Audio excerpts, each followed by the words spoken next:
Hi everyone, how's everyone doing here today? Just wanted to say thank you for watching, and just briefly I wanted to talk about the Supreme Court with some of the recent headlines that's been going on. I've spoken about them before.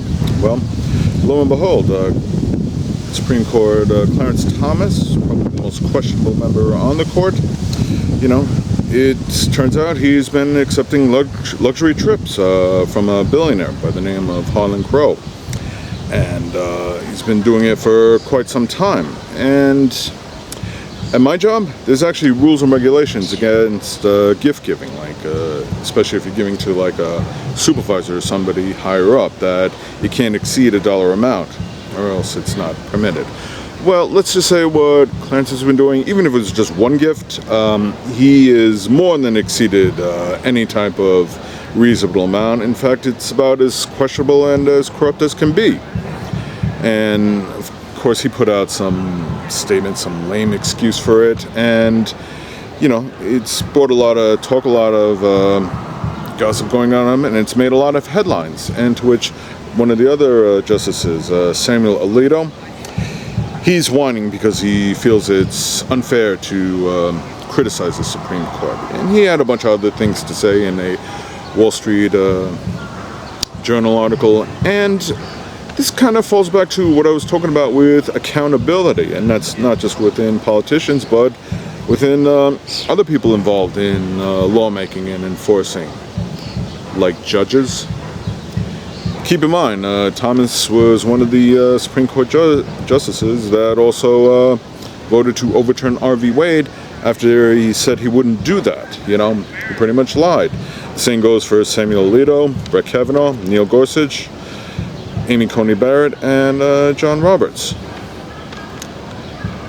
And above all, like on a side note, which has also been noted, that Thomas's wife, Ginny Thomas, she was somehow involved in the January 6th insurrection. She helped to overturn democracy and overthrow the government to help put Donald Trump back in charge. Well, and Thomas never recused himself from any of those investigations, which he should have. I don't know. Why is it so difficult to understand that we can't have accountability here? Because so far, some have called for his impeachment, like Alexandria Ocasio-Cortez.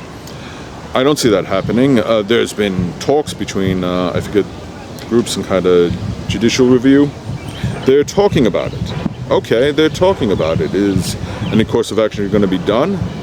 Because they're not getting any cooperation from the other members of the Supreme Court, so where does this all lead to? And in the end, probably nowhere. Okay? Just to give you some examples, could you imagine if this was, say, a Black Lives Matter protest?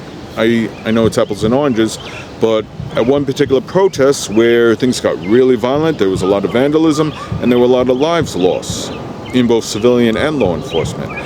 And then later, a bunch of legal aides just said, we're talking about it.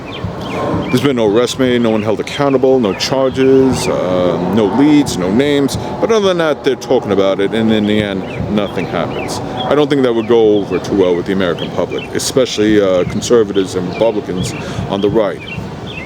Let's say it wasn't Clarence Thomas. Let's say it was Biden's recent appointee, Ketanji Brown Jackson. Let's say if she was still alive today, Ruth Bader Ginsburg. What do you think Fox and members on the right would be saying?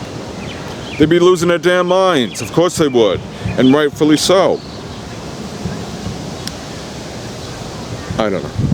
As I said in a previous video, I still kind of agree that we should expand the Supreme Court. I think Biden went earlier on, when he had also more opportunities, to appoint additional judges on as quickly as possible to take away some of the leverage these conservative judges have. I still think we should not give them lifetime appointments. I think they should be given time limits, especially now. Get rid of some of these judges, because for the most part, especially the ones that I named, not Brown or Ginsburg, but the other conservative judges, these are not honorable people, up to and especially including Clarence Thomas. And yet, is it no big surprise that we don't have much faith in the Supreme Court anymore? And I don't think that's going to change anytime soon. Not if things stay the way they are. I don't see Biden doing anything anytime soon. I don't think he can.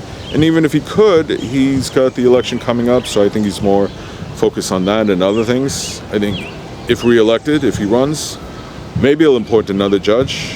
I don't know. He hasn't really talked about it, and I think that's something he should have made more of a priority earlier on, but here we are.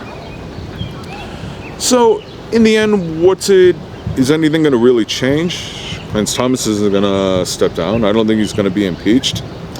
I think they should also have investigations across the board to all the judges, even Ketanji Brown Jackson, just to be thorough, just to say we're playing fairly. And I can't imagine they would object unless they have something to hide. If you're not doing anything immoral or unethical, you got nothing to hide, then the investigation shouldn't be an issue. But I can't see these conservative judges going for that. No. In the end, probably nothing's going to change. They're still going to keep their lifetime appointments, and in the end, maybe more corruption will surface. Maybe it won't. But for what we do know, and you can't really tell me that this is some isolated incident that's not going on elsewhere. Nothing's going to change and nothing's going to really happen, and it's just kind of the way it is. I don't mean to sound pessimistic or sound as if I'm throwing in the towel, but I don't see any real course of action to prevent this or deal with any form of accountability here and now, and to prevent it from happening in the future. So if I was a Supreme Court justice who was completely and morally bankrupt, and I had some billionaire throwing me lots of money and no courses of action were being taken, even when it's out in the open, yeah, I'd probably do the same exact thing. Just give some lame excuse and just keep taking those, gifts. Keep taking those luxury vacations. His wife Jenny, she's probably not going to see any accountability for January 6th. They're just going to round up some more pawns, and who knows what's going to happen. Probably not a whole lot, but I guess when you're in that position with money, not much political power, and billionaires backing you up, I guess you can pretty much do whatever you damn well please. We'll just have to wait and see. In the meantime, I really hope you understand. Thanks for watching.